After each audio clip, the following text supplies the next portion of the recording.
అవిద్యానామంతస్తిమిరమిహిరద్వీపనగరే జడానాం చైతన్యస్తబకమకరాంధశ్రుతిఝరే దరిద్రాణాం చింతామణిగుణనికా జన్మజలధౌ నిమగ్నానాం దంష్ట్రామురరిపువరాహస్య భవతి శుక్లాంబరధరం విష్ణుం శశివర్ణం చతుర్భుజం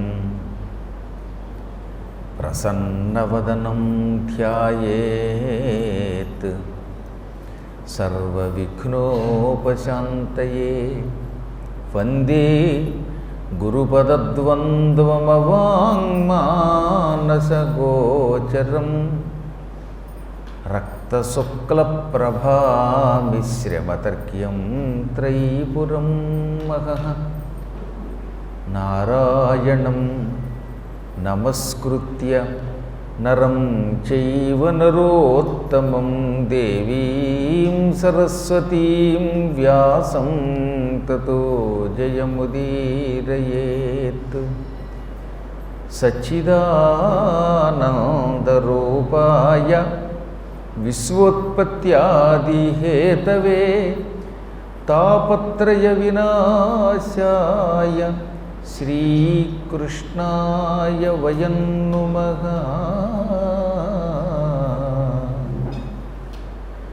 ఓం ఐం హ్రీం శ్రీం శ్రీమాత్రే నమః. పరమ వైష్ణవమాయ ప్రభావానికి లోనైపోయి రాక్షసులు భగవద్ధ్యానం విడిచిపెట్టి వేద పారాయణం విడిచిపెట్టి భోగలాలసులు అయిపోయారు. అప్పుడు శుక్రాచార్యుడు అది చూచి వీళ్ళని మార్చాలి, వీరి ఈ దుర్లక్షణాలు తొలగించి మళ్ళీ వీళ్ళని దేవతల మీదకి యుద్ధానికి పురికొల్పాలి, లేకపోతే వీళ్ళంతా నశించిపోతారు అనుకున్నాడు ఆయన.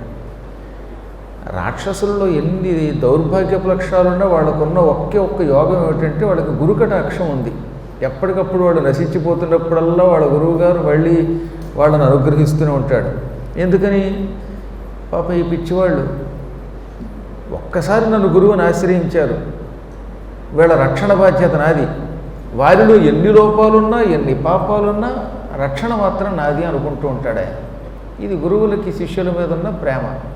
అందుకే అదృష్టం ఎక్కడ కలిసి వస్తుంది మానవులకి అంటే ఓ సద్గురువు దొరకడం వల్ల అన్నారు. అందుకని ఆయన ఈ వైష్ణవమాయ నుంచి వారిని విముక్తుల్ని చేసి రక్షించడం కోసం ఒక అశ్వత్థ వృక్షాన్ని చూసుకున్నాడు. నిన్న మనం చెప్పుకున్నాం రావి చెట్టు దగ్గరికి వెళ్ళాడని. రావి చెట్టు దగ్గర చేసే జపం తొందరగా ఫలిస్తుంది. కారణం అశ్వత్థ సర్వవృక్షాణం అని విష్ణువు స్వయంగా చెప్పాడు. పైకి ఇప్పుడున్న మాయ కూడా వైష్ణవ మాయ. ఈ వైష్ణవ మాయ నుంచి బయటపడాలంటే వాళ్ళు విష్ణువునే పట్టుకోవాలి. భగవంతుడైన విష్ణువు కటాక్షం ఉంటే తప్ప ఆయన మాయ నుంచి మనం బయటపడలేము. ఆయన తనయంత తాను దయతలిచి ఆ మాయ నుంచి మనల్ని విముక్తులను చేయకపోతే ఎప్పటికీ సంసారం నుంచి విముక్తి పొందలేము. అందువల్ల ఎన్ని వరాలున్నా రాక్షసులకి ఈ వరాలన్నీ వాళ్ళకి ఎందుకు పనిచేయడం లేదు అంటే వాళ్ళు విష్ణుమాయ విముక్తులు కాకపోవటమే. విష్ణుమాయ నుంచి విముక్తి పొందాలంటే భగవంతుడిని సర్వ శరణాగతి పొందాలి. ఎప్పుడూ వాళ్ళు విష్ణువుతో తగాద పడుతూనే ఉంటారు, నిరంతరం భగవంతుని మీద ద్వేషంతోనే ఉంటారు. ఇక వాళ్ళకి మాయా విముక్తి ఎలా వస్తుందండి? నీకు ఒక ద్వేషం పట్టుకుంది అంటే ఆ ద్వేషం వల్ల ఎప్పటికీ నువ్వు మాయలోంచి విముక్తి పొందలేవు. అసలు అది దీనికి దేని మీద ద్వేషం వస్తే అదే మన పట్టుకుంటుందట. ఎవడైనా రోజు మన ఎదురుగుండా కూర్చొని మాంసం తెగ తినేస్తూ ఉంటే వాడి మీద మనకు విరక్తి కలిగితే అప్పుడు భగవంతుడు చేస్తాడు, మన పక్కనే మాంసం తినేవాడిని పెడతాడు. నీకు పంది అంటే చిరాకైతే ఆ పందులు వాడిని పెడతాడు పక్కన. కుక్క అంటే నీకు చిరాకైతే ఆ కుక్కను పెంచుకునేవాడిని మన ఇంట్లో పెడతాడు. మనకు కొన్ని భాషలు అంటే చిరాకైతే ఆ భాష పలికేవాడిని ఇంట్లో పెడతాడు. కక్కుర్తి అంటే నాకు మొదటి నుంచి చిరాకుగా ఉండేది, అందుకని అప్పుడప్పుడు కక్కుర్తి కలిగిన వాడిని మా ఇంట్లో ఆతిథ్యానికి వచ్చేలా చేస్తాడు. వాడు ఏం చేస్తాడనమాట, అన్నం తిన్నాక అందులో మిగిలిపోయిన బూరెలు గారులు తమతో పాటు ఇంటికి పట్టుకుపోవాలనుకుంటాడు. నాకు ఈ కక్కుర్తి అంటే చిన్నప్పటి నుంచి చికాకు ఉండేదనమాట. శుభ్రంగా తిన్నంత మిగిలిపోతే పక్కవాడికి పెట్టేద్దాం. అలాగా ఇంటికి పట్టుకుపోయి కొళ్ళబెట్టి ఎవరికీ లేకుండా చేయడం ఇష్టం ఉండేది కాదు. అందువల్ల నా దగ్గర ఏ ఆహారం ఉన్నా అన్నీ ఎవరో ఒకడికి ఎంతో కొంత భాగం పంచకుండా తినడం ఇష్టం ఉండేది కాదు. మధుర పదార్థములు ఒక్కడూ తినకూడదని శాస్త్రం.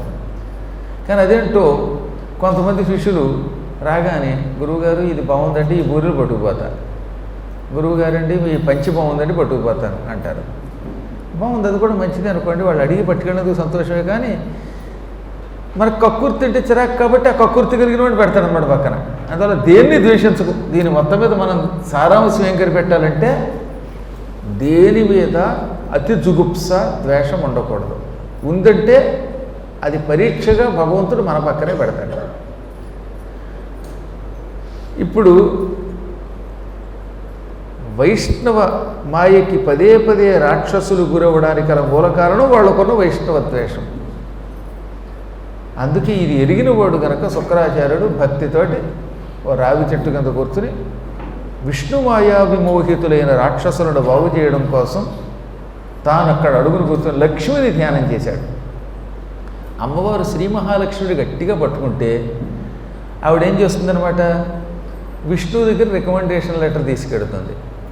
ఏమండి పాపం వీడు నా కోసం చాలా జపం చేస్తున్నాడు, ధ్యానం చేస్తున్నాడు, వాడి కోరిక తీర్చండి అంటుంది. లక్ష్మీదేవి ఒక కోరిక కోరి ఈ కోరిక తీర్చమంటే విష్ణువు తీర్చకుండా ఎలా ఉంటాడు? ఇంట్లో రోజు ఉండేది పక్కన భార్యామణే కదా. అందువల్ల మనం ఏదన్నా పని ఎవరి చేతన చేయించుకోవాలంటే ముందు భార్యను పట్టుకోమన్నారు శాస్త్ర ప్రకారంగా. ఎప్పుడైనంటే విష్ణువు చేత పని చేయించుకోవాలంటే విష్ణు పత్ని పట్టుకోవాలి, శివుని చేత పని చేయించుకోవాలంటే శివపత్నిని పట్టుకోవాలి, బ్రహ్మగారి చేత పని చేయించుకోవాలంటే బ్రహ్మపత్నిని పట్టుకోవాలి. పత్నితో విరోధం తెచ్చుకున్నవాడు పతి చేత పని చేయించుకోలేడు. కాబట్టి జ్ఞానులు ఏం చేస్తారు, ముందు అమ్మని పట్టుకుంటారు. అమ్మని పట్టుకుంటే అయ్యవారి చేత పనులన్నీ చేయించుకోవచ్చు మనం. శుక్రాచార్యుడు లక్ష్మీదేవికి అన్నగారు కూడా అవుతాడు. ఒకప్పుడు లక్ష్మీదేవి భృగు మహర్షికి ఖ్యాతికి కూతురుగా పుట్టింది. అప్పటి నుంచి లక్ష్మికి భార్గవి అని పేరు వచ్చింది. ఆ వంకతో కూడా శుక్రాచార్యుడు సోదరీమణి గనక కూడా అమ్మవారిని ఉపాసన చేస్తూ ఉంటాడు. అలాగే ఆయన పరమభక్తితో శ్రీమన్నారాయణ వక్షస్థలం మీద ఉన్న మహాలక్ష్మిని ఉపాసించాడు. మహాలక్ష్మీర్ మృడప్రియ, లలితా సహస్రనామంలో మహాలక్ష్మి అన్న ఆవిడే, మృడప్రియ శివుని భార్య అయిన పార్వతి అయినా ఆవిడే అని సమస్త రూపాలలో అమ్మ ఉంది అని వర్ణించారు. ఈ మహాలక్ష్మీదేవి విష్ణు వక్షస్థలం మీద వ్యూహలక్ష్మి అనే పేరుతో ఉంటుంది. ఈ వ్యూహలక్ష్మి మహామంత్రం అత్యంత పవిత్రమైనది. కృతయుగంలో వరాహస్వామి వారు ఈ మంత్రాన్ని రచించారు అని పురాణములు చెబుతున్నాయి. మొట్టమొదట వరాహ అవతారం ఎత్తినప్పుడు విష్ణువు లక్ష్మీదేవిని సంతోషపెట్టడం కోసం, లక్ష్మీ కటాక్షంతో ఏ పనుడైనా చేయగలము అని లోకానికి చెప్పడం కోసం ఒక మహామంత్రాన్ని రచించాడు. ఆ మంత్రమే వ్యూహలక్ష్మి. ఆ లక్ష్మి రకరకాల బంధములతో ఈ వక్షస్థలం మీద, విష్ణు వక్షస్థలం మీద ఉంటుంది. ఆ మంత్రం స్కాంద పురాణంలోని వెంకటాచల మహాత్మ్యంలో కూడా ఉంటుంది. ఓం శ్రీ ఓం నమః పరమలక్ష్మ్యై విష్ణు వక్షస్థితాయై రమాయై ఆశ్రిత తారకాయై నమో వన్నిజాయై నమః అనే ఈ పరమ పవిత్ర మంత్రాన్ని శుక్రుడు జపించాడు. ఇదే వ్యూహలక్ష్మి మంత్రం, ఇదే మహాలక్ష్మి మంత్రం. ఈ మంత్ర జపం వల్ల ఇటు సంపదలు రావడంతో పాటు మాయ నుంచి కూడా విముక్తిలో అవుతాం. మనం మాయలో నుంచి బయటికి రావడం అంత తేలిక కాదని చాలాసార్లు చెప్పారు కదా. యావజ్జీవితం ప్రతి ప్రాణి ఎప్పుడో ఒకప్పుడు మాయలో పడుతూనే ఉంటాడు. నేను మాయా విముక్తుణ్ణి, మాయాతీతుణ్ణి అని అనుకోవడం అసంభవం. కాకపోతే తీవ్రముగా అందులో పడి ఇరుక్కుపోకుండా ఉంటాం ఆ తల్లిని ఉపాసన చేస్తే. మహామాయను ఉపాసన చేస్తే భయంకరమైన మాయలో పడకుండా స్వల్ప మాయతో మనం బయటపడతాం సంసారము నుండి. స్వల్పమాయ ఉండాలి, ఆ మాత్రం మాయ లేకపోతే ఎలాగండి? అసలు మాయే లేకపోతే మానవుడికి సంసారమే లేదు.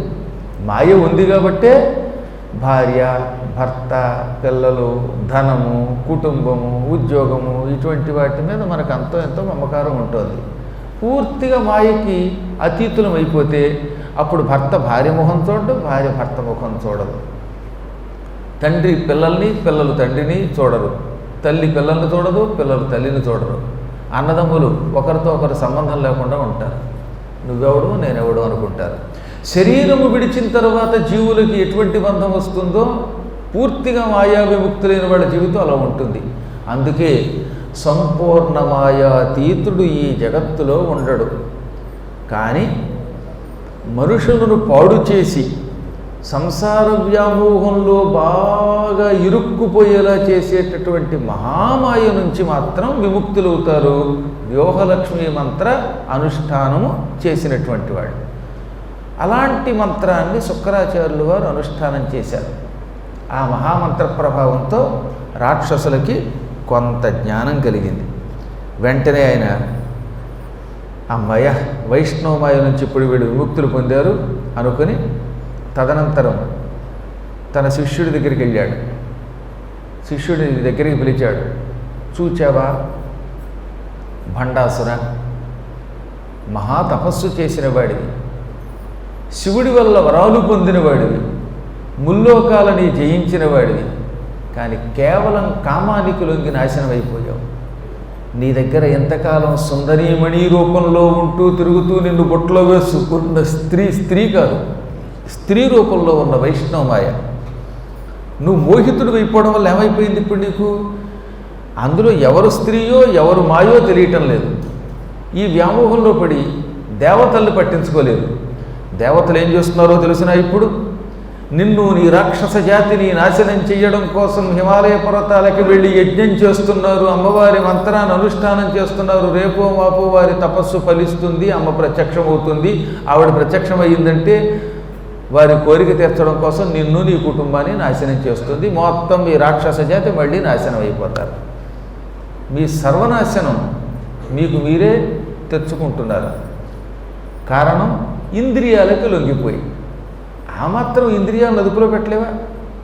కొంతకాలం పాటు మన జీవితాన్ని అదుపులో పెట్టుకోలేమా? మనం పెట్టుకోగలం అనగా అప్పుడు ఆయన తెల్లబోయి, నిజమే సుమండి, ఈ సుందరీ వ్యామోహంలో పడ్డాక నేను దేవతలు ఎక్కడ ఉంటున్నారో చూడలేదు, అసలు నా వాళ్ళు ఏమైపోయారో చూసుకోలేదు అని ఒక్కసారి తన ఒళ్ళు విదిల్చి మాయని బయటికి గెంటుకోగలిగాడు. నిజంగా శుక్రాచార్యుడే రాకపోతే ఆ మాయలోంచి ఎప్పటికీ అతడు బయటికి రాడు. ఇదంతా కేవలం శుక్రాచార్యుడి దివ్య కటాక్షం, గురు కటాక్షం. ఈ కటాక్షం వల్ల అతడు మాయ నుంచి విముక్తుడయ్యాడు. ఇప్పుడు మాయ అతన్ని వదిలింది. అంటే ఇప్పుడు మనకేం తెలుస్తుంది ఈ కథను బట్టి? ఒకటి గురు కటాక్షం. ఆ గురువు గారు కూడా ఏ మంత్రానుష్ఠానముతో మహామాయ నుంచి వీరిని విముక్తులు చేశారు? వ్యూహలక్ష్మి మహామంత్రానుష్ఠానంతో. ఈ మంత్రానుష్ఠానం కూడా ఆయనకి తొందరగా ఎందుకు ఫలించింది అంటే అశ్వత్థ వృక్షం కింద కూర్చుని జపం చేయటం వల్ల. ఇవి మనం గుర్తుపెట్టుకోవాలి. ఈ ప్రపంచంలో తీవ్రమైన వ్యసనముల నుండి, మాయ నుంచి, కష్టముల నుండి బయటపడడానికి ముందు గురు కటాక్షం కావాలి. గురువు గారి ద్వారా మంత్రానుష్ఠానాన్ని సేకరించి జపం చేస్తే మాయ నుంచి బయటపడతాం. ఆ మంత్రమే వ్యూహలక్ష్మి మంత్రం. ఒకటి గురు కటాక్షం అయితే, రెండు వ్యూహలక్ష్మి మంత్రం. ఈ మంత్రం కూడా ఎక్కడ చేస్తే తొందరగా ఫలిస్తుంది? అశ్వత్థ వృక్షం కింద. కాబట్టి అశ్వత్థ వృక్షాన్ని దీపాలు పెట్టి తగలబెట్టకుండా ఉంటే మంచిది. దాని కింద కూర్చొని భక్తితో జపం చేయటం మంచిది. ఇప్పుడు భండాసురుడు మాయని విడిచాడు. మంత్రుల్ని అందరినీ పిలిపించాడు. ఈ విసుక్కురుణ్ణి, విషంగుణ్ణి అందరినీ పిలిచాడు. చూచారా మనం ఎంత అజ్ఞానంలో పడిపోయామో? మన గురువుగారు మన మీద దయతో ఇక్కడికి వచ్చాడు, మనల్ని అదుపులో పెట్టాడు, మాయ నుంచి విముక్తుల్ని చేశాడు. ఇప్పుడు మన కర్తవ్యం ఏమిటి? మనం అందరం ఏం చేద్దాం అనగా అందులో విశ్రుతుడని ఒకడున్నాడు. వాడు సేనలకి నాయకుడు. సేనానాయకులు చాలామంది ఉంటారు. ప్రధాన సేనాధిపతి దగ్గర చాలామంది చిన్న చిన్న నాయకులు ఉంటారు. దళపతులని, దండనాథులని ఇలా పిలువబడేటటువంటి వాళ్ళు ఉంటారు. ఓ 10,000 మంది మీద నాయకుడు అనుకోండి. 10,000 మంది మహావీరులైన సైనికుల మీద ఆధిపత్యం కలిగిన వాడిని దండనాథుడు అంటారు. 1000 మంది మీద నాయకత్వం వహిస్తే దళపతి అంటారు. ఇలాంటి దళపతులు 100 మంది మీద 10 మంది దండనాథుల మీద ఆధిపత్యం ఉంటే సేనానాయకుడు అంటారు. ఇలాంటి సేనానాయకులు 100 మంది మీద ఆధిపత్యం ఉంటే మహాసేనానాయకుడు అంటారు. ఇవన్నీ ఆ రోజుల్లో నియమాలు. ఇప్పుడు అంతమంది సైనికులు లేరు, ఆ విధానము లేదు, ఆ కత్తులు లేవు, కటార్లు లేవు, బాణాలు లేవు, యుద్ధాలు లేవు. ఎంతసేపు దొంగచాటుగా వాడిని వీడివాడు కాల్చుకు చంపడం తప్ప. అంత మోసపు యుద్ధం, మూర్ఖపు యుద్ధం. ఇప్పుడు ముఖాముఖి యుద్ధం చేయడం ఎక్కడుందండి? ఇప్పుడు చక్కగా పరాక్రమంతో ఒకళ్ళతో ఒకళ్ళు కత్తులతో యుద్ధం చేసి తమ దేహబలాన్ని చూపించుకునేవారు. పక్క నుంచి పిష్కుని కాల్చేయటం, వాడు టిష్కుని పడిపోవడం. ఎంతమంది పాపం జవాన్లు చచ్చిపోయారండి. మన దేశంలో ఉండే దేశద్రోహులు తేరే మన వాళ్ళు మనమే చంపుకుంటున్నాం. పాకిస్తాన్ బార్డర్లోకి వెళ్ళి అక్కడున్న శత్రువుల్ని చంపి దేశాన్ని రక్షించవలసినటువంటి మన పోలీస్ వ్యవస్థని, మన సిఆర్పిఎఫ్ను, లేకపోతే మన జవానులను, మన మిలిటరీ వాళ్ళను మనమే చంపుకుంటే ఇతర దేశస్తులు మనల్ని నాశనం చేయకుండా ఉంటారా? ఈ దేశానికి టెర్రరిజం ఎప్పుడూ ప్రమాదం. ఎంతసేపు ఎవడో దౌర్భాగ్యుని జైల్లో పెడితే పౌర హక్కులు గుర్తుకొస్తాయి అందరికీ. కానీ ఇంతమంది పోలీసులు చంపేస్తున్నారు, వాళ్ళు ఎంతమంది మిలిటరీ వాళ్ళు చంపేస్తున్నారు, ఒక్కడు పౌర హక్కులు అంటూ మాట్లాడటం. ఇదేం వ్యవస్థ అండి? 60 ఏళ్ళుగా మన దేశాన్ని ఇలాగే పాడు చేశారు. అంటే వీళ్ళకి ఏం ఉండదన్నమాట. మండు టెండలో పడిపోయి ట్రాఫిక్ను కంట్రోల్ చేసి కళ్ళు తిరిగి పడిపోతే వాడికి పౌర హక్కులు ఉండవా? తుపాకులతోటి వీళ్ళని మిలిటరీ వాళ్ళని చంపేస్తూ ఉంటే వాళ్ళకి పౌర హక్కులు ఉండవా? వాళ్ళేమో ఎదురు కలుపుల్లో అవతల వాడిని చంపితే మాత్రం పౌర హక్కులు గుర్తుకొస్తాయట మనకి. భారతదేశానికి పట్టిన కలిపురుషుడు అనమాట ఆ వ్యవస్థ. భగవంతుడు అందులోంచి బయట పారేయాలని మనం కోరుకుందాం. ఎందుకంటే మన దేశం మన వాళ్ళే అంతా, వీళ్ళంతా. ఈ మిలిటరీ వాళ్ళు అంటే ఎక్కడి నుంచి వచ్చారు? మన కుటుంబాల నుంచి వెళ్ళిన వాళ్ళే. ఒక్కొక్క కుటుంబం నుంచి ఒక్కొక్కడు వెళ్ళి ప్రాణత్యాగం చేసి మన దేశాన్ని రక్షిస్తున్నారు. ఇవాళ మనం ఇక్కడ కూర్చొని దర్జాగా పురాణం చెప్పుకోగలుగుతున్నామంటే రేయింబవళ్ళ బోర్డర్లో వాళ్ళు ఎన్ని కష్టాలు అనుభవిస్తారండి. మేము కళ్ళారా చూసి చెబుతున్నాం. కాశ్మీర్ బోర్డర్లో ఉన్న మిలిటరీ వాళ్ళ కష్టాలు చూశాను నేను. జమ్మూ దగ్గర చూశాను. అలాగే బదరీ దగ్గర చైనా బోర్డర్ దగ్గర ఉన్న వాళ్ళని చూసాం. ఇలాంటి వాళ్ళు ఎన్ని కష్టాలు పడుతున్నారు. తిండి ఉండడం లేదు, చలిలో ఇరుక్కుపోతున్నారు. ఒక్కోసారి పాప వాళ్ళు వేడి ప్రాంతాల్లో రేకుల షెడ్డుల్లో బతుకుతున్నారు తెలిసిన. వాళ్ళేమో దిక్కుమాలను ఎండిపోయిన రొట్లు, కారం వెతుకులు తిని బతుకుతున్నారు. వాళ్ళ మీద మనం జాలి పడకపోతే, మన జవానుల్ని, మన కిసానుల్ని మనం రక్షించకపోతే మన దేశాన్ని ఎవరు కాపాడతారు? అందుకనే జై జవాన్ జై కిసాన్ అని లాల్ బహదూర్ శాస్త్రి లాంటి మహానుభావులు అన్నారు. కారణం అదే. మన దేశాన్ని రక్షిస్తున్న ఆ వీరులందరూ బాగుండాలని 10 కాలాల పాటు బాగుండాలని కోరుకోండి. రైతు, భారతదేశాన్ని రక్షిస్తున్న సైనికులు వీళ్ళెప్పుడు చల్లగా ఉండాలి. నేను ఎప్పుడు అలాగే కోరుకుంటాను. ఈ పురాణ ఫలితం, నేను చెప్పిన పురాణ ఫలితం వల్ల వాళ్ళంతా బాగుండి మన దేశం మళ్ళీ ధర్మ సంస్థాపనతో నిలబడాలి అని కోరుకుంటున్నాను. ఇప్పుడు ఈ సైనికులందరికీ నాయకుడైన ఒక సేనానాయకుడు విశ్రుతుడు. వాడు వచ్చి, మహారాజా, ప్రస్తుతం మనందరం వేదం విడిచిపెట్టాం. వేదం విడిచిపెడితే మన సంస్కృతి దెబ్బతిని మనం ఎలాగో దెబ్బతింటాం. మనం మాయలో పడి వేదము, పురాణములు, ఉపనిషత్తులు, రుద్రాభిషేకాలు అన్నీ విడిచిపెట్టేశాం. అంటే ఇక మనకి పతనం మొదలయ్యిందన్నమాట. పైగా శివుడు నీతో ఏమన్నాడు? 60,000 సంవత్సరములు రాజ్యపాలన చేస్తావు భండాసుర అన్నాడు. ఆ 60,000 years కూడా పూర్తయ్యాయి. శివుడిచ్చిన వరప్రకారం నీ ఆయువు తీరుతున్నది. రెండవది, అనుష్ఠానం మానడం వల్ల కూడా ఆయువు తీరిపోతున్నది. ఇప్పుడు శివానుగ్రహం లేకపోతే మళ్ళీ మనకి ఆయువు రాదు. మనం శివుడు అనుగ్రహం పొందాలి. కానీ శివుడు అనుగ్రహం పొందకుండా మనం ఏళ్ల తరబడి వ్యసనాల పాలైపోయి మాయలో పడి లోలులమైపోయాం. ఇంద్రియలోలత్వం పొందాం, ఇంద్రియములకు లొంగిపోయాం. ఇప్పుడు ఇక సుఖదుఖాలు అనుభవించక తప్పదు. అనగా, ఒరేయ్, నీ ద్వారా ఇదే వెండం, ఇక దుఃఖమో సుఖమో ఏదో ఒకటి అనుభవించక తప్పదంటావా? మంచి సలహా ఇమ్మంటే అని కొంచెం భండాసురుడు కోపగించాడు. అప్పుడేమన్నాడు భీమకర్ణుడు అనేవాడు, వీడు కూడా దళపతుల్లో ఒకడు, వాడు లేచాడు. విశ్రుతుడు ఎందుకో భయంతో అలా అన్నాడు. కానండి, మనం అలా భయపడక్కర్లా. శత్రువుల బలం ఎంత ఉంది, వాళ్ళని ఎలా చంపవచ్చో తెలుసుకుందాం. నేను విన్నదాన్ని బట్టి హిమాలయ పర్వతములలో దేవతలు తపస్సు చేసుకుంటున్నారు, అమ్మవారి కోసం యజ్ఞం చేస్తున్నారు. యజ్ఞం చేస్తున్న వాళ్ళ దగ్గర పెద్దగా ఆయుధాలు లేవు. అయినా ఉన్నా నీతో యుద్ధం చేయలేరు వాళ్ళు. నీ శక్తి గొప్పది, వాళ్ళ శక్తి స్వల్ప శక్తి. కాబట్టి మనం ఏం చేద్దాం? వాళ్ళ యజ్ఞం పూర్తయ్యేలోపు యజ్ఞం పాడు చేద్దాం, వాళ్ళు తపస్సు పూర్తయ్యేలోపు వాళ్ళ అంతం చూద్దాం, మనందరం వెళ్ళి హిమాలయ పర్వతాలకు వెళ్ళి హఠాత్తుగా వాళ్ళ మీద దాడి చేసి వాళ్ళని నాశనం చేసి పారేద్దాం. ఇంకేముంది, దాంతో వాళ్ళకి అపజయం, మనకి విజయం వస్తుంది. ఎప్పుడైనా శత్రువు యుద్ధానికి సిద్ధంగా లేనప్పుడు వెళ్ళి వాళ్ళ మీద దాడి చేస్తే కోలుకోలేని దెబ్బతింటారు వాళ్ళు. అనగా ఇది బాగుంది అన్నాడు ఆయన. యుద్ధానికి వాళ్ళు ఎలాగో సంసిద్ధంగా లేరు కదా, జపంలో ఉన్నవాడు కొట్టేయడం తేలిక అనుకుని భండాసురుడు మహావేగముగా తన మహాసైన్యాన్ని తీసుకుని వెళ్ళిపోయాడు. విశుక్రుడు, విషంగుడు, విస్తృతుడు, భీమకర్ణుడు, అతని కొడుకులు 8 మంది, కూతుళ్ళు, ఒకళ్ళే అందరినీ వెంట పెట్టి వెళ్ళిపోయాడు. వాడికి ఒక చెల్లెలు కూడా ఉంది కండోయ్. ఆ చెల్లెలు కూడా తన చెవి నుంచి సృష్టించుకున్నట్టు వాడు. అదైతే శూర్పణఖ, తాటక ఇద్దరికంటే మహామాయావిని. అటువంటి దాన్ని కూడా వెంట పెట్టుకుని వెళ్ళాడు. ఈ మొత్తం రాక్షసులంతా హిమాలయ పర్వతాలలో జపము యజ్ఞము చేసుకుంటూ ఉన్న దేవతల్ని నాశనం చేయడానికి వెళ్ళారు. అది కనిపెట్టింది అమ్మవారు. పాప ఈ దేవతలంతా అమాయకంగా జపంలో పడిపోయారు. ఈ దుర్మార్గులేమో జపాన్ని పాడు చేయడానికి, ఈ దేవతల్ని నాశనం చేయడానికి వస్తున్నారు. ఇప్పుడు వీళ్ళని రక్షించాలి అనుకున్నది. వెంటనే ఆవిడ ఏం చేసిందో తెలుసా? ఒక మహాద్భుతమైనటువంటి మాయ చేసింది. మామూలు మాయ కాదది.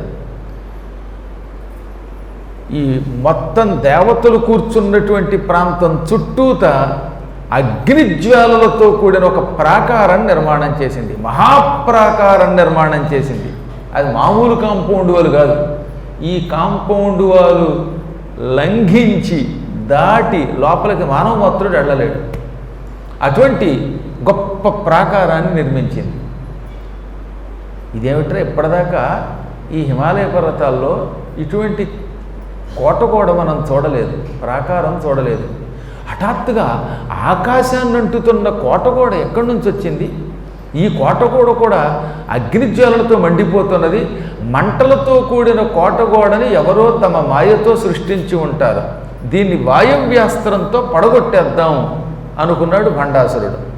వెంటనే అతడు, అతని భటులు, అతని వీరులు తమ ధనుస్సులకు వాయవ్యాస్త్రం అనే అస్త్రాన్ని ఎక్కుపెట్టారు. ఎక్కుపెట్టి దాని మీద కోటగోడ మీద ప్రయోగించారు. వాయవ్యాస్త్రేణ తం ధీరో బభంజననాదచ. వాయవ్యాస్త్రం వెయ్యారు, దాని మీద వేశారు. కొంచెం ఇక్కడే వీళ్ళ బుర్ర సక్రమంగా పనిచేయలేదు. మంటలు మండుతున్నప్పుడు దాని మీదకి ఎవడన్నా వాయువ్యాస్త్రం వేస్తాడా? వాళ్ళ ఉద్దేశం ఏంటంటే అది కాంపౌండ్ వాళ్ళు, మనం వాయువ్యాస్త్రం వేద్దాం. ఈ అస్త్రం వల్ల గోడలు లేచి ఎక్కడో దూరంగా పడిపోతాయి అనుకున్నారు. కానీ ఈ వాయువ్యాస్త్రం వెళ్ళగానే మంటలు ఇంకా భగభగా మండి వెనక్కి వచ్చి ఆ అస్త్రం ప్రయోగించిన కొంతమంది రాక్షసుల్ని కాల్చి బూడి చేసింది. మంట, ఆ మంట వెనక్కి వచ్చింది. ఎంత వేగముగా వీళ్ళు వాయువ్యాస్త్రం వేశారో అంత వేగంగా మంటలు వెనక్కి తిరిగి వచ్చి ఆ మంటలకి భండాసురుడి యొక్క సైనికుల్లో చాలామంది కాలిపోయారు. అప్పుడు ఓహో, వాయవ్యాస్త్రము వల్ల ఈ కోటగోడ పైకి లేవదు, ఎగిరి దూరంగా పడదు, సరిగదా మండుతున్న మంటలతో కూడిన ఈ గోడలు వెనక్కొచ్చి మనల్నే కాలుస్తున్నాయి. కాబట్టి అగ్నిజ్వాలలతో కూడినటువంటి కోటగోడలని వాయవ్యాస్త్రంతో నాశనం చెయ్యలేము అని గ్రహించాడు భండాసురుడు. ఈ పట్టు ఏం చేశాడు? వారుణాస్త్రం ప్రయోగించాడు. ఈ అస్త్రం వల్ల మంటలు చల్లారిపోయాయి. కోటగోడ మొత్తం తునాతునకలైపోయింది. అమ్మయ్య, కోటగోడ తుక్కైపోయింది, ప్రాకారం పడిపోయింది, ప్రాకారానికి ఆకారమే లేకుండా పోయింది. ఇప్పుడు లోపలికి వెడదాం అనుకుంటూ ఉండగా మళ్ళీ లేచిపోయింది కోటగోడ. 61వ శ్లోకంలో చెప్పారు, పునరేవ తదగ్రే భూత్ అలంఘ్య సర్వదానవై. కష్టపడి వాళ్ళు వారుణాస్త్రం వేస్తే ఈ వారుణాస్త్రం వల్ల మంటలు చల్లారిపోయి కోటగోడ కుప్పకూలిపోయింది అనుకుంటున్న టైంలో మళ్ళీ కోటగోడ యథాప్రకారంగా తయారైపోయింది. ఎంతమంది రాక్షసుల్లో ఒక్కడు కూడా దాన్ని దాటి లోపలికి వెళ్ళకపోయారు.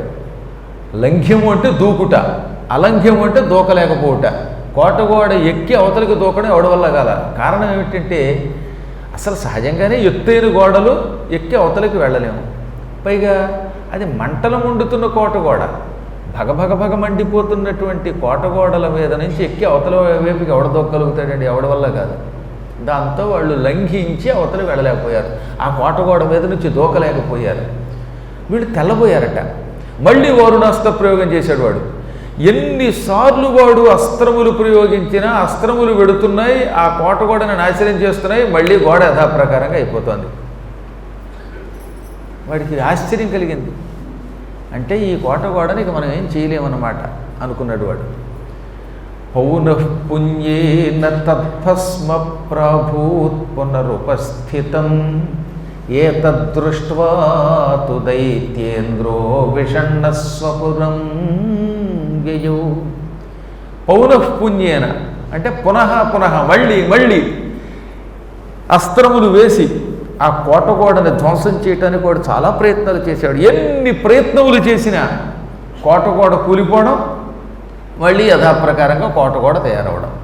ఈ శక్తి మనకుంటే మన కాంపౌండ్ వాల్స్ కట్టించుకోవడానికి మనకి ఇటుకలు, సిమెంటు, గొడవ ఇవేమి ఉండదే.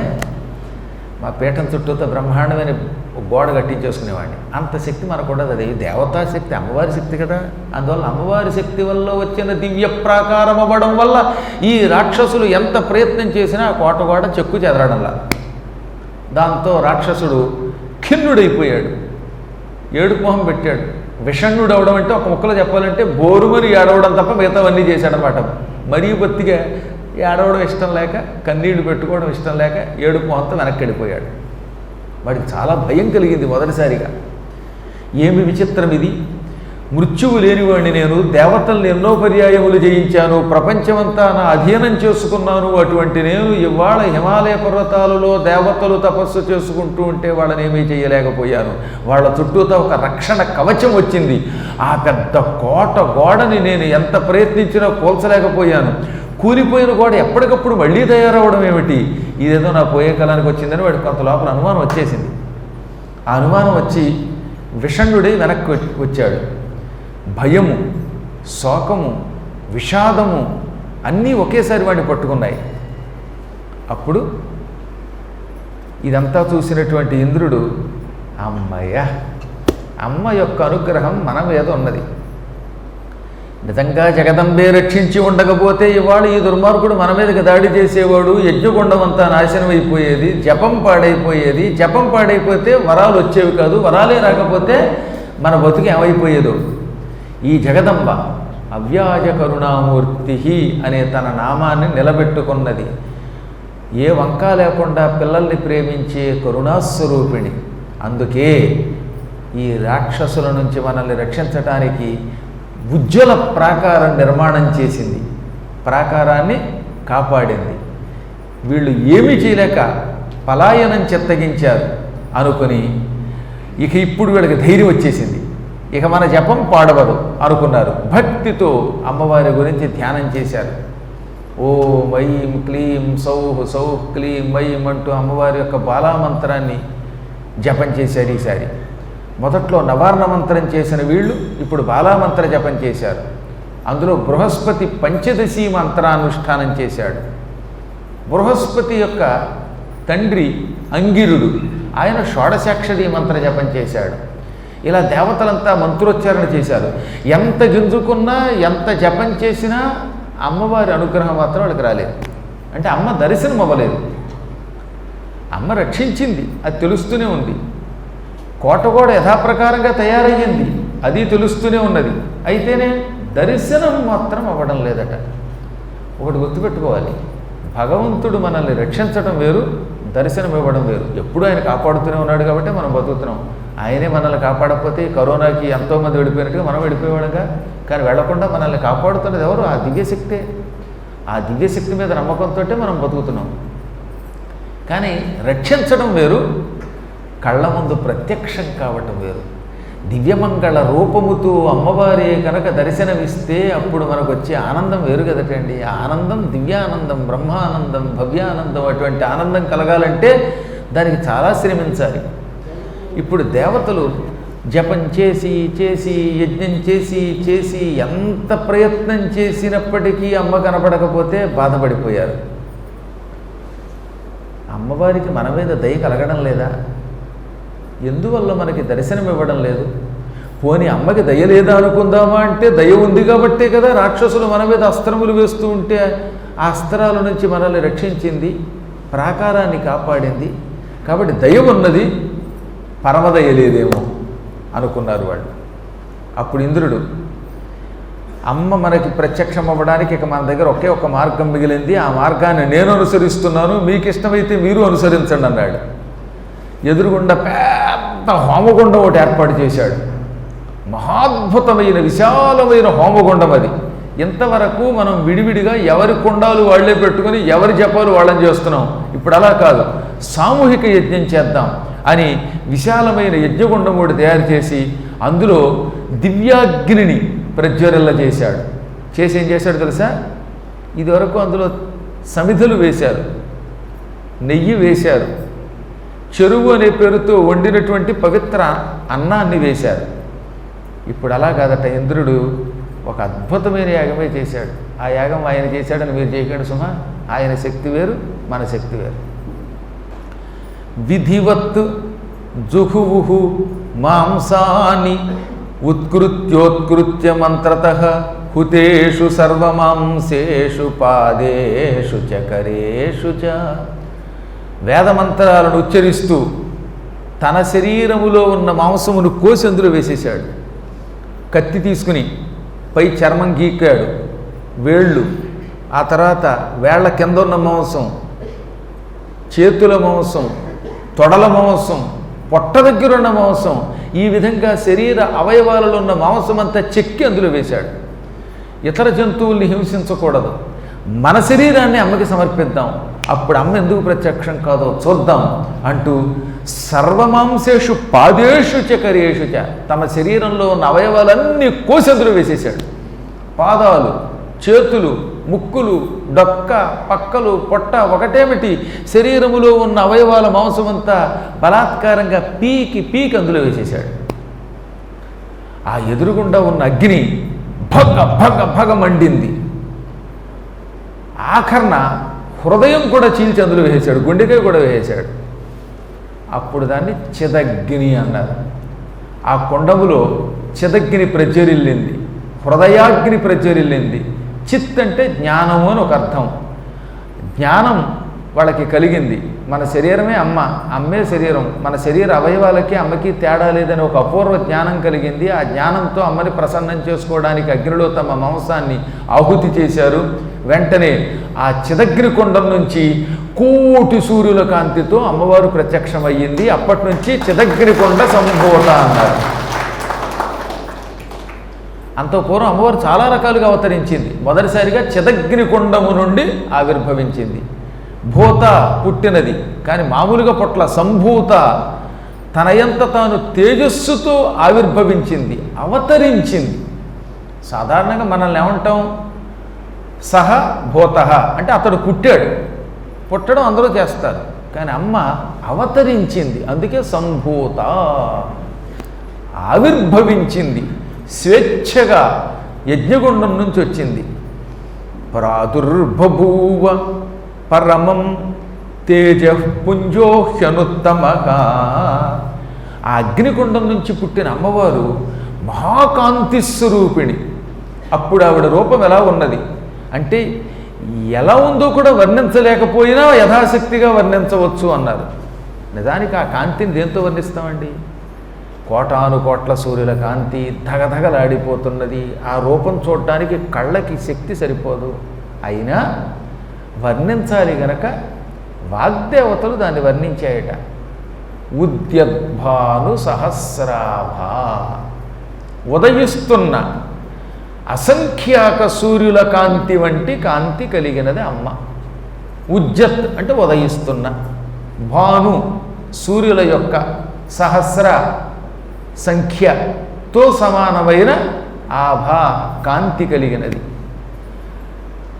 మామూలుగా వ్యవహారంలో సహస్రము అంటే 1000 అంటాం, కానీ సంస్కృతంలో సహస్ర శబ్దం సంఖ్యాత్మకం. ఎటువంటి సంఖ్యాత్మకం? అసంఖ్యాత్మకం, అనంతం, ఇన్ఫైనైట్ అన్నమాట. ఇంత అని చెప్పడానికి వీలు లేనప్పుడు సహస్రము. గోసహస్రము అంటే కిరణముల యొక్క అసంఖ్యాకము. అనంత కిరణములు, అనంత కిరణములు అనడానికి గోసహస్రం అంటారు. గో అంటే కిరణములు అని అర్థంలండి. అందువల్ల గోసహస్రము అన్నారంటే 1000 ఆవులు చెప్పకూడదు అక్కడ.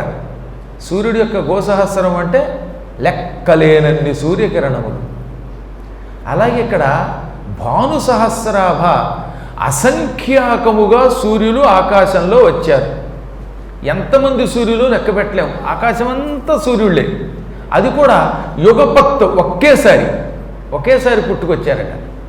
మళ్ళీ ఒకసారి కాకుండా ఒక సూర్యుడు ఒక చోట పుట్టి, ఆ సూర్యుడు మయ్యమయ్యాక ఇంకో చోట ఇంకో సూర్యుడు వచ్చి, ఈ సూర్యుడు వెళ్ళాక ఇంకో సూర్యుడు పుట్టుకొస్తే అప్పుడు పెద్ద కాంతి ఉండదు, అవునా? కానీ ఒకేసారి వస్తేను ఏకకాలములో ఆకాశములో లెక్కలేనంతమంది సూర్యులు ఉదయిస్తే, ఆ ఉదయిస్తున్న సూర్యులందరి కిరణములు ఒకేసారి భూమి మీదకి వస్తే ఎలా ఉంటుందో ఆలోచించండి. ఇప్పుడు అమ్మవారు అలా ఉన్నదన్నారు అంటే ఆ కాంతి ఎంతో ఎవరు చెప్పగలరు? ఆ రంగు కూడా ఎటువంటి రంగు అంటే ఎరుపు రంగు అనమాట. ఉదయిస్తున్న సూర్యుడి యొక్క కిరణములు అరుణవర్ణంలో ఉంటాయి. ఒక సూర్యుడు ఉదయించినప్పుడు ఆయన నుంచి ఎర్రని కిరణములు వస్తేనే ఏదో తెలియని తన్మయత్వం కలుగుతుందే, అటువంటిది లెక్క లేకుండా ఆకాశమంతా సూర్యుడు నిండిపోయారు. వాళ్ళంతా ఉదయిస్తున్న సూర్యులు, వారి కిరణములన్నీ ఒకే ముద్దగా ఒక యజ్ఞగుండంలో పడితే అలా ఉంటుంది. అమ్మలా ఉన్నది. అలా పుట్టిన ఆవిడ చిదగ్నికొండ సంభూత అయిన అమ్మ ఇలా ఉదయిస్తున్న అసంఖ్యాక సూర్యుల కాంతితో ఉన్నది. ఇంకా చేతులు చతుర్బాహు సమన్విత, 4 చేతులు ధరించిందిట. ఆ 4 చేతులు అపూర్వమైన లావణ్యంతో ఉన్నాయి. లావణ్యము అంటే దానికి సరైన అర్థం ఎవరూ చెప్పలేరు. ఏదో మెరిసిపోతుంది అంటామా, కానీ అలా కూడా చెప్పకూడదు. సముద్ర తీరంలో తెల్లని ఉప్పు పోసారండి అనుకుందాం కాసేపు. సముద్ర తీరంలో ఉప్పు పండించేవారు కదా పూర్వం. ఆ తెల్లని ఉప్పు కుప్పల కింద పోశారు. ఈ ఉప్పు మీద మధ్యాహ్నం పూట సూర్యకిరణములు పడ్డాయి. అప్పుడు చూడండి ఎలా ఉంటుంది. ఉప్పు మీద సూర్యకిరణాలు పడితే జిగేల్ అని ఒక మెరుపు వస్తుంది. కళ్ళు మిరుమిట్లు గొలుపుతాయి. అప్పుడు కళ్ళు బైర్లు గమ్ముతాయి. కాసేపటికి మనం చూడలేము. దాన్ని లావణ్యము అంటారు. లవణము అంటే ఉప్పు. ఉప్పు మీద సూర్యకిరణములు పడినప్పుడు ఎలా అయితే మెరుపు వస్తుందో అలాంటి మెరుపు కనుక మన శరీరంలో కనపడితే దాన్ని ఏమనాలి? లావణ్యం. వ్యవహారంలో అందరూ లావణ్యం అని ఎవరికి వాళ్ళే లావణ్యాన్ని పేరు కూడా పెట్టుకుంటున్నారు. లావణ్యము లేదు, లవణము లేదు. కానీ నిజమైన లావణ్యము అనగా మంచి ఉప్పు మీద, తెల్లని ఉప్పు మీద సూర్యకిరణములు పడుతూ ఉన్నప్పుడు వచ్చేటటువంటి కాంతి అన్నమాట. అందుకనే కదా మన పూర్వులు అంత అందంగా రాశారు. వదన ప్రభూత లావణ్యాంబు సంభూత కమలంబుల నవీని కన్నులమరు అని ఎంత బాగా రాశారండి అల్లసాని పెద్దరు గారు. ఇప్పుడు అర్థమైంది కదా మీకు. లావణ్యం అంటే అది. నవనవలాడుతున్న లావణ్యంతో ఉన్నాడు అంటే నిజంగా మనం అలా ఉప్పు మీద సూర్యకిరణములు పడితే ఆ ఉప్పు దగదగలాడుతుందో అలా శరీరం కూడా దగదగలాడితే వాడు లావణ్యం కలిగిన వాడు అనమాట. ఈసారి అబ్జర్వ్ చేయండి. నేను చెప్పాక ఎక్కడైనా బయట ఉప్పు పంట పండించినప్పుడు ఆ ఉప్పు మీద సరిగ్గా మధ్యాహ్నం పూట సూర్యకిరణములు పడినప్పుడు, అంటే ఓపిక ఉంటే రూములోంచి మధ్యాహ్నం పూట బయటకు వస్తే కళ్ళు బయలుగా మళ్ళీ రూములో గడిపోతాం మనం. ఏప్రిల్ నెలలోనే. ఇక మే నెలలో ఏం పెడతాం? అందువల్ల మే నెలలో మంచి ఉప్పు మీద కనుక ఈ సూర్యకిరణములు పడితే ఎలా ఉంటుందో చూడండి. అది లావణ్యం. అటువంటి లావణ్య స్వరూపుడు ఆవిడ. ఆ 4 చేతులు అలాగే వెలిగిపోతున్నాయి. అంత అద్భుతమైన లావణ్యంతో ధగధగా వెలిగిపోతున్నది. సౌందర్యసారసేమాంతాం.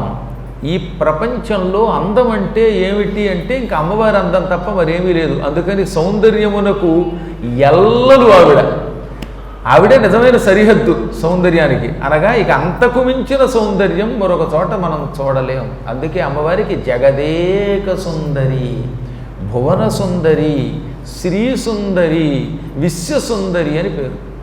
అమ్మవారికి మాత్రమే సుందరి అనే పేరు తగును. ఇక తక్కిన వారు ఎవరికి ఆ పేరు తగదు.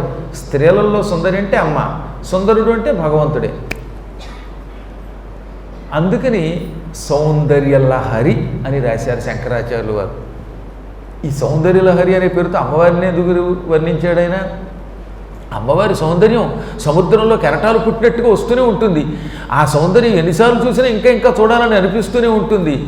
బాగా ఇష్టురాలైన భార్యని కూడా కొంతకాలం పోయాక మనం చికాకు పడతాం, దూరం పెడతామట. భార్య అంటే చాలా ఇష్టమే, కానీ ఆ భార్యను కూడా కొంతకాలం పోయాక వ్యామోహం విడిచిపెట్టాక దూరం చేసిన వాళ్ళు ఉన్నారు కదా.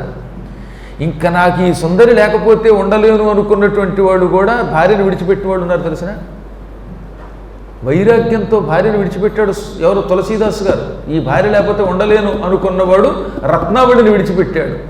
పురాణములలో భార్య మీద ఎంతో వ్యామోహంతో ఈమె లేకపోతే చచ్చిపోతాం అనుకున్న వాళ్ళు కూడా వైరాగ్యం వచ్చాక భార్యను విడిచిపెట్టారు.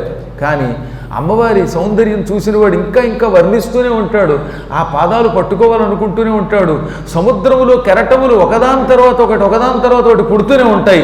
అమ్మవారి సౌందర్యం కూడా సీమలు లేకుండా అలా అలా పెరుగుతూనే ఉంటుంది. అందుకని అమ్మవారి సౌందర్యాన్ని లహరితో పోల్చారు, కెరటములతో పోల్చారు. ఆ సౌందర్య లహరి ఒక 100 శ్లోకాలతో మనకి ఇచ్చాడు ఆయన. తద్వారా అమ్మ సౌందర్యమే నిజమైన సౌందర్యమని శంకరుడు నిరూపించాడు. అందువల్ల ఇక్కడ అమ్మ సౌందర్య సారసీమ, ఆనందరససాగరం, ఆనందమనే ఒక రసముతో నిండిన సముద్రం అమ్మ. రసాలు ఈ వేసవకాలంలో తాగుతూనే ఉంటారు. కొంతమంది దానిమ్మ జ్యూసు, కొంతమంది ఏదో బత్తాయి జ్యూసు, కొంతమంది సపోటా జ్యూసు, మరి కొంతమంది ఏమో బనానా జ్యూసు, ఇలా వాడికి తోచినటువంటి రసాలు తాగుతారు. ఈ రసాల మీద కూడా విరక్తి వస్తుంది మనకు కొంతకాలానికి. ఎందుకంటే ఇప్పుడు అసలు రసాలు ఎక్కడేటి చేయాలండి, దరిద్రంగా ఉన్నాయి. అన్నీ కల్తీయే. దానిమ్మ రసం తాగితే ముక్కులు పూడుకుపోతాయి, బత్తాయి రసం తాగితే కడుపు అంతా పాడైపోతుంది. ఏ రసం తాగితే నీరసం వస్తుందో తెలియదు. పూర్వం నీరసం తొరగడానికి రసం తాగేవాళ్ళం, ఇప్పుడు రసం తాగితే నీరసం వస్తుంది, గ్యాస్ వస్తుంది. కానీ పూర్వకాలంలో మంచి రసాలు తాగి ఆనందం పొందేవారు. ఈ రసములు రకరకాల రుచి కలిగిన రసములను ఓ సముద్రంలో పోసామనుకుందాం, అప్పుడు ఆ రససాగరం ఎంత బాగుంటుందండి. స్వర్గంలో అలాంటి రస సముద్రాలు ఉంటాయట. చెరకు రసంతో నిండిన సముద్రం, ద్రాక్షారస సాగరం, కుల్యలు అంటే నదుల కింద ప్రవహిస్తూ సముద్రాల కింద ప్రవహిస్తూ ఉంటాయట అక్కడ. అటువంటివి మీరు చూసారా నన్ను అడగచ్చు. ఎందుకు చూడలేదు? అవన్నీ చూసామన్నీ అనుభవించిన తర్వాతే అమ్మవారు నన్ను భూలోకంలో పురాణం చెప్పడానికి గంటింది కాబట్టి నా వాక్కలా బాగుంది, లేకపోతే ఎందుకు వస్తాం మేము అక్కడికి. కాబట్టి మనం అందరం ఎప్పుడో ఒకప్పుడు చూసే ఉంటాం. దురదృష్టవశాత్తు భూలోకంలోకి స్వర్గం నుంచి వచ్చేసాం, కొన్ని పిచ్చి పనులు చేసి ఉంటాం కనుక. కానీ ఇప్పుడు మనకు గుర్తుండవు అవన్నీ, ఫ్లాష్ బ్యాక్లు గుర్తుండవు కదా. చిన్నప్పుడు ముష్టెత్తుకున్నవాడు కూడా 4 రూపాయలు వచ్చాక తర్వాత నన్ను అంత వాళ్ళు లేడండి, నేను చిన్నప్పుడు జమీందారు అండి అంటాడు. పాతం మర్చిపోవడం మానవ లక్షణం. అందువల్ల పూర్వజన్మం గుర్తుంటుంది. కాబట్టి రససాగరములు చూసే ఉంటాం ఎప్పుడో ఒకప్పుడు, కలలో అయినా చూసే ఉంటాం. అవి కూడా కొంతకాలం పోయాక ఆనందం ఇవ్వబోట. స్వర్గంలో ఉన్న సుఖాలు కూడా చిచ్చి అనిపిస్తాయట. కారణం ఏంటో తెలుసా? ఇంద్రుడు ఒకప్పుడు అమృతం తాగి తాగి నాకు విరక్తి కలిగింది, ఒక్కని వాంతు చేసుకుంటున్నాను అన్నాడు. అమృత రసమన్న ఓకిలిల్చు అంటాడు శృంగార నైషధంలో మహానుభావుడు శ్రీనాథ కవి. ఇంద్రుడంతటి వాడు అమృతం అంటే విరక్తి పుట్టి అమృతం తాగితే వాంతి అవుతోంది అన్నట్ట. కారణం ఏమిటో తెలిసిన? భూలోకంలో ఒక సుందరిని చూశాట. ఆ సుందరిని చూశాక ఇంకా అమృతం సహించట్లేదు ఆయనకి, అమృతం తాగితే వాంతి అయిపోతుంది. పోనీ ఇదేమైనా అసత్యం అనుకుందామంటే సంస్కృతంలో భారతంలో ఉంటుంది. దానినే నైషధం అనే పేరుతో శ్రీహర్షుడు రాశాడు, తెలుగులో శృంగార నైషధం అనే పేరుతో శ్రీనాథుడు రాశాడు. అవునా? ఎవరా సుందరి?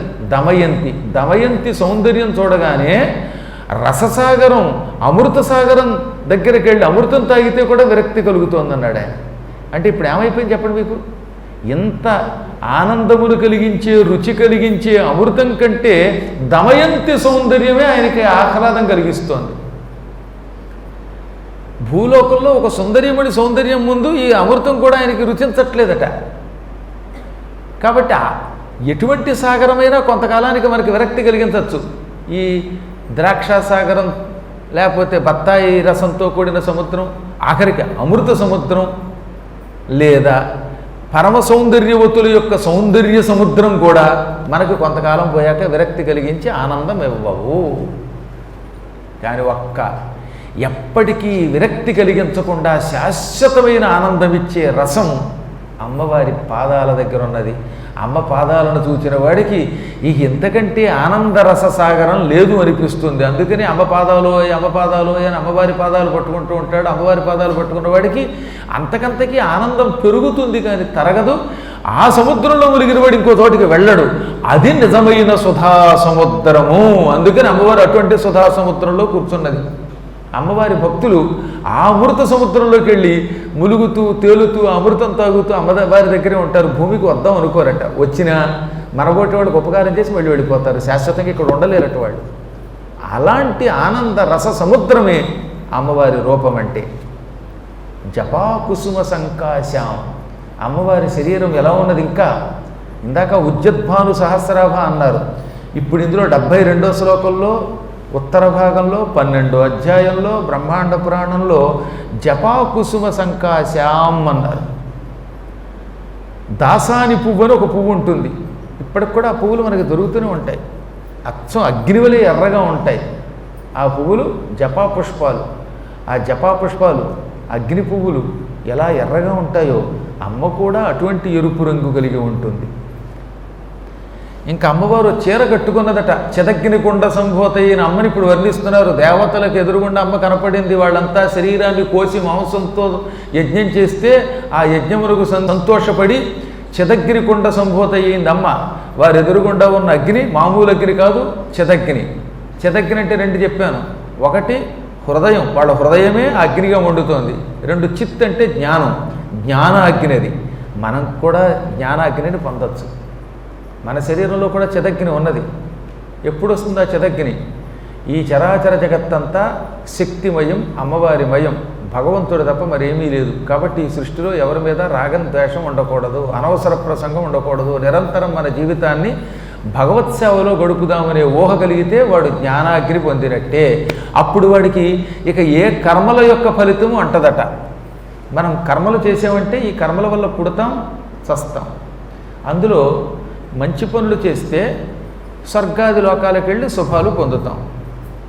ఆ తర్వాత మళ్ళీ ఉత్తమ జన్మ వస్తుంది. స్వర్గంలో పుణ్యఫలం అనుభవించాక ఆ స్వర్గములో మనం కర్మలు అనుభవించటం వల్ల పుణ్యం క్షీణించాక మళ్ళీ భూలోకంలో పుడతాం. క్షీణే పుణ్యే మర్త్యలోకం విశంతి. ఇప్పుడు మీరంతా మంచి పురాణాలు వింటున్నారు, దాన ధర్మాలు చేస్తున్నారు, ఉత్తమ కార్యాలు చేస్తున్నారు. ఇలాంటి మంచి పనులు చేయటం వల్ల ఏదో ఒకనాటికి శరీరం విడిచిపెట్టాక స్వర్గం వస్తుంది. స్వర్గానికి వెళ్ళాక రకరకాల సుఖాలు అనుభవిస్తారు. ఈ సుఖాలు అనుభవించిన తర్వాత భగవంతుడు ఏం చేస్తాడు? మళ్ళీ కొంత సుఖభాగాన్ని అట్టే పెడతాడు. అంటే చేసిన పుణ్యంలో కొంత శేషం అట్టే పెడతాడు. మినిమం బ్యాంక్ బ్యాలెన్స్ లాగా. మొత్తం సుఖం అంతా అక్కడ అనుభవిస్తే ఎలా మరి? అందుకని చాలా సుఖాలు అనుభవించాక కొంత పుణ్యం అట్టే పెట్టి ఆ పుణ్యముతో భూలోకంలో మళ్ళీ మానవుడిగా సృష్టిస్తాడు. అప్పుడు ఈ భూలోకంలో పుట్టినవాడు ఎలా ఉంటాడనమాట? ఎప్పుడు చూసినా గురువుల్ని సేవిస్తూ ఉంటాడు. ఇప్పుడు మీరందరూ స్వర్గం నుంచి భూలోకానికి వచ్చిన పుణ్యాత్ములు గుర్తుపెట్టుకోండి. స్వర్గం నుంచి భూలోకానికి వచ్చారంటే వాళ్ళు ఎలా ఉంటారు? గురుదేవర్షి పితృప్రపూజనము. గురువులు కనపడితే నమస్కరిస్తున్నారు అంటే వాళ్ళు స్వర్గం నుంచి భూలోకానికి వచ్చిన పుణ్యాత్ములు. దేవతలు కనపడగానే భక్తితో నమస్కరిస్తున్నారు. అది విగ్రహం అనుకోరు వాళ్ళు. ఆహా, మా కృష్ణుడే నా పక్కన ఉన్నాడు అనుకుంటారు, అమ్మవారే నా దగ్గర ఉందనుకుంటారు. అలా భావించి దేవతలను భక్తితో పూజిస్తున్నారంటే వాళ్ళు స్వర్గం నుంచి భూలోకానికి వచ్చిన పుణ్యాత్ములు. ఋషులు కనబడిన వెంటనే వాళ్ళ కాళ్ళ మీద పడిపోయి నమస్కరిస్తున్నారంటే వాళ్ళు మహాత్ములైన దేవతలన్నమాట. దేవలోకం నుంచి భూలోకంలో పుట్టిన పుణ్యాత్ములు. పితృప్రపూజనము, తల్లిదండ్రులను భక్తితో పూజిస్తున్నారంటే వాళ్ళు గ్యారంటీగా స్వర్గం నుంచి భూలోకానికి వచ్చిన పుణ్యాత్ములు. తల్లిదండ్రులని డెప్ప మీద కొట్టి గంటేసి మహాపాపాలు చేస్తున్నారంటే వాళ్ళ గురించి తర్వాత చెబుతాం. ప్రస్తుతం తల్లిదండ్రులను పూజించే వాళ్ళ గురించి చెప్పుకుందాం. సద్గోష్ఠీ ప్రియత్వంబు, సజ్జన సాంగత్యం చేస్తారట. సజ్జనుడు 10 మంది చేరి పురాణములు వినడమో లేక భజనలు చేయడమో ఇలాంటి మంచి పనులు చేస్తున్నారంటే సద్గోష్ఠి మీద వారికి ప్రేమ ఉంది అంటే వారు స్వర్గం నుంచి భూలోకానికి వచ్చిన పుణ్యాత్ములు. సుస్థిర సత్యోక్తి, ఎప్పుడూ సత్యం తప్ప అసత్యం పలకరు జ్ఞానులు. సత్యమే పలుకుతున్నారు, సత్యమేవ జయతే అంటున్నారు అంటే వాళ్ళు స్వర్గం నుంచి భూలోకానికి వచ్చిన పుణ్యాత్ములు. సమస్త భూతదయ, ప్రతి ప్రాణిని ప్రేమిస్తున్నాడంటే, అందరితో స్నేహం చెయ్యాలనుకుంటున్నాడంటే ఒక వ్యక్తి, వాడు గ్యారంటీగా స్వర్గం నుంచి భూలోకానికి వచ్చిన వాడే. సాధు సాంగత్యముల్, సాధువులంటే అభిమానం కలిగి సాధువులతో స్నేహం చేస్తున్నాడంటే, గురువులతో పాటుగా సాధువులను కూడా గౌరవిస్తున్నాడంటే వాడు స్వర్గం నుంచి భూలోకానికి వచ్చిన పుణ్యాత్ముడు. పరలోకాభ్యుదయ క్రియారతి. ఈ లోకమే కాదు, ఉత్తమ లోకాలు పైన ఉన్నాయి, ఊర్ధ్వలోకాలు ఉన్నాయి, స్వర్గం వంటి దివ్యలోకాలు ఉన్నాయి. నేను శరీరం విడిచాక ఉత్తమ లోకాలకి వెళ్ళాలి అని కోరుకుని దానికి తగిన పనులు చేస్తున్నాడంటే వాడు స్వర్గం నుంచి భూలోకంలో పుట్టిన పుణ్యాత్ముడు. శృతి ప్రామాణ్య సందర్శనంబు, వేదములను నమ్మి వేద ప్రామాణ్యం అంగీకరించి వాటిని ఎప్పుడూ తిరస్కరించకుండా ఉంటున్నాడంటే వాడు స్వర్గం నుంచి భూలోకానికి వచ్చిన పుణ్యాత్ముడు. అరయన్ స్వర్గము పాసి పుట్టిన మనుష్య శ్రేణి సంజ్ఞల్ నృపా. ఈ పైన చెప్పినవన్నీ స్వర్గమును విడిచిపెట్టి భూలోకములో మానవులుగా పుట్టిన వారి లక్షణములట. ఆ లక్షణాలు ఇక్కడ ఉన్న వాళ్ళలో కనపడుతున్నాయి కాబట్టి మీరందరూ స్వర్గం నుంచి వచ్చారని చెబుతున్నాను. కాబట్టి గ్యారంటీగా మీరందరూ ఊర్ధ్వలోకం నుంచి వచ్చారు. ఇది కాక స్వర్గం నుంచి కాకుండా నరకం నుంచి కొందరు వస్తారు. వాళ్ళు ఎలా ఉంటారో తెలుసుకోండి. అప్పుడు వాడు కనపడగానే నవ్వండి చాలు, ఇంకేం అనకండి అంటే వాడికి అర్థమైపోవాలి వాడు నరకం నుంచి భూలోకానికి వచ్చినవాడు అనమాట. ఎలాంటి వాళ్ళు అంటే మొట్టమొదటిగా గురువుల్ని తిట్టడం మొదలు పెడతారు వాళ్ళు. గురువు దేవుడు అనే విషయం మర్చిపోతారన్నమాట వాళ్ళు. సాధ్యమైనంత వరకు ఎప్పుడూ పరుల యొక్క సొమ్మునే పట్టుకుపోతారన్నమాట. వరుల ధనంబు గొంట కృపనొందమి అల్కా కృతఘ్న భావమీ నిరయము బాసిపోయి ధరణిం ప్రభవిల్చిన వారి చిహ్నముల్ పరులకు ఎగ్గుసేత కృపణత్వము అశౌచము దేవదూషణంబు. ఇతరులకు ఎప్పుడూ అపకారమే చేస్తున్నాడు ఒకడు. పక్కవాడిని తిడతాడు, వాడికి అపకారం చేస్తాడు. ఇలా పరులకు అపకారం చేస్తున్నాడంటే వాడు నరకం నుంచి భూలోకానికి వచ్చాడనమాట. కృపణత్వం, పిసిరిగొట్టుతనంతో జేబులోంచి రూపాయి ఇవ్వడనుకోండి, ఎప్పుడు రూపాయి తీయడు, అలాగే జేబులో పెట్టుకుని నమస్కారం అండి అని వెళ్ళొస్తాడనమాట. రెండు జేబుల్లో చేయట్టుకు వస్తాడండి ఒక్కొక్కడు. రాగానే మనం అనుకుంటే అమాయకత్వంగా రెండు జేబుల్లో చేయట్టాడు, ఈ జేబులతో కట్ట ఆ జేబులతో కట్ట తెస్తాడేమో అనుకుని పాపం వీడు ఆనందం పట్టలేకపోతూ ఉంటే వాడు ఆనందం పట్టలేకపోతున్న సమయంలో జేబులోంచి కట్టలు తీయకుండా జేబులు అలా చేతులు పెట్టుకుని థ్యాంక్స్ భలే ఉందండి ప్రాణం అని వెళ్ళిపోతాడు. అలా కృపణత్వంతో పిసిరిగొట్టుతూ ఉన్నాడంటే వాడు నరకం నుంచి భూలోకానికి వచ్చాట. అశౌచము, అబ్బే స్నానం చేయరు, స్నానం చేసావా, నిన్న చేసేసాను కదండి అంటాడు. ఇంకా నేను కిందటి ఏడాది చేశాను అనలేదు. అరబ్ కంట్రీస్లో అంతే, ఏడాది క్రితం స్నానం చేస్తూ ఉంటారు. లాస్ట్ ఇయర్ స్నానం చేసేట బాబు. కాబట్టి స్నానాలు ఉండవు, కుళ్ళు గుడ్డలు అవే కట్టుకుంటూ ఉంటారు. ఇలా చేతులు ఎత్తారా ఇక బాహుమూలల నుంచి వచ్చే సువాసనతో కళ్ళు తిరిగి డామని పడిపోతాం. 5-6 దుర్వాసన వాడి దగ్గర నుంచి వస్తూనే ఉంటుంది. దేవతల్ని తెగ తిడుతూ ఉంటారన్నమాట వాళ్ళు. ఎప్పుడు చూసినా దేవతల్ని తెగ తిడుతూ ఉంటారు. రాముడి తిడతాడేటండి, కృష్ణుడు తిడతాడేటండి, వాడు కర్మ కాకపోతే.